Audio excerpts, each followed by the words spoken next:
உங்களுக்கு அந்த மாதிரி ஒரு சீன் வேணும்னு ஆசையா இருக்கு? இல்ல எல்லா சீன் அவங்களுக்கு வந்து அந்த மாதிரி சீன் வரும் கிடையாது. அவங்க என்ன சீன் கொடுத்தாலும் நான் பண்றதுதான் பண்ணுவேன் அப்படின்னு சொல்லி என்ன சொல்றது அந்த மாதிரி ஃப்ரீடமா பண்ணுவாங்க. நான் தான் வந்து போகணுமா வரணுமா அப்படின்னு சொல்லிட்டு யோசிச்சுட்டே இருப்பேன். இப்போ ஃப்ரீயா நான் வந்து பண்ண முடியுது. Okay, nice. ஆக்சுவலி ஒரு ஆக்டருக்கு வந்து அது இருக்கவே கூடாது. நம்ம வந்து ஃபேஸ் இப்படி பண்ணா நம்ம ஃபேஸ் இப்படி இருக்குமோ, பல்லு வந்து இப்படி தெரியுமோ, லிப்ஸ் இப்படி தெரியும், இதுதான் என்னோட ப்ரொஃபைல், நோஸ் அந்த மாதிரி வந்து அதுதான் எனக்கு வந்து இதுல எல்லாம் இந்த சீரியல்ல வந்துதான் அந்த மாதிரிலாம் நான் எதுவுமே யோசிக்கல. ரொம்ப வைல்டா தான் பெர்ஃபார்ம் பண்ணேன். நான் அந்த எமோஷன்ல என் பாடி எப்படி மூவ் ஆகும் இதெல்லாம் நான் ஆக்டிங் கிளாஸ்ல எனக்கு கத்துக்கிட்டது தான். நிறைய சேசிங் சீனா இருக்கட்டும், கோவப்பட்டு போறதா இருக்கட்டும், எல்லாமே இருக்கும் இல்லையா? இதுல கூட வந்து என்னோட பிளவுஸ் இங்க கிழிஞ்சிருச்சு. ஆக்சுவலி இந்த ஜிம்கி எல்லாம் கூட ஜிம்கி தொங்கி செயின் தொங்கி நீங்க பாத்திருப்பீங்க.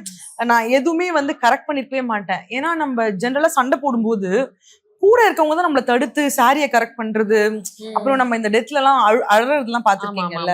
அப்பெல்லாம் கூட வந்து நமக்கு அந்த கான்சியஸ்லயே இருக்க மாட்டோம். நம்ம அந்த எமோஷன்ல தான் இருப்போம். கூட இருக்கவங்க தான் நம்மளுக்கு எல்லாம் பண்ணி விடுவாங்க. அந்த மாதிரி நான் இதுல வந்து பெர்ஃபார்ம் பண்ணேன். அப்புறம் இதுலயுமே சார் பத்தி இந்த ஒரு விஷயம் சொல்லணும்.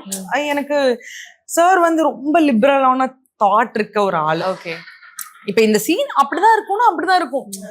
ஏன்னா எத்தனை ஜென்ஸ் வந்து அந்த உள் பனியன் போட்டுட்டு நடிக்கிறாங்க. அவங்கள யாருமே நம்ம எதுவுமே ஏன் அப்படி நடிக்கிறாங்க அப்படிலாம் இல்ல.